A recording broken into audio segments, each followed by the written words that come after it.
పిల్ల ఆయన నాకు తెలియక అడుగుతా, 2 ఏళ్ల పసిగుడ్డు కులం తెలుసా? 2 ఏళ్ల పసిగుడ్డు 2 నెలల పసిగుడ్డుకు మతం తెలుసా? 2 నెలల పసిగుడ్డుకు అధికారం తెలుసా? ఏం తెలుసు? మనం పుట్టించిన కథ కులం. మనిషి పుట్టినాక 5 నిమిషాలకు పుట్టేది కులం, మనిషి పుట్టినాక 5 నిమిషాలకు పుట్టేది మతం. ఇవాళ దానికోసం చివరికి మనుషులను చిన్న చూపు చూసి, దేవుడు దర్శనానికి రాకుండా చేసి, వారి మీద దాడి చేసి, మళ్ళీ వారి మీదనే కేసులు పెట్టి చివరికి రోడ్డు మీద కూర్చునే పరిస్థితి తల్లికి, ఆ తండ్రికి, వాళ్ళ కుటుంబం మొత్తానికి తెచ్చిన ఈ వ్యవస్థను చూసి సిగ్గుతో తలదించుకోవాలి తెలంగాణ సమాజం. ఇవాళ నేను ఇక్కడ రాజకీయం మాట్లాడడానికో రాజకీయం చేయడానికో రాలేదు.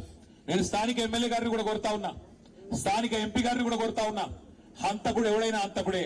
వాడు ఏ పార్టీ వాడైనా, ఏ పార్టీ వాడైనా వాడిని ఖచ్చితంగా శిక్షించాల్సిందే. 8 మంది ఈరోజు ఈ హంతకుల ముఠా కలిసి ఆ పాపను హత్య చేసింది. ఆ 8 మందిని జైల్లో పెట్టాలా, ఆ 8 మందిని ఖచ్చితంగా హత్యా నేరం కింద అరెస్ట్ చేయాలన్నదే మా ప్రధానమైన డిమాండ్.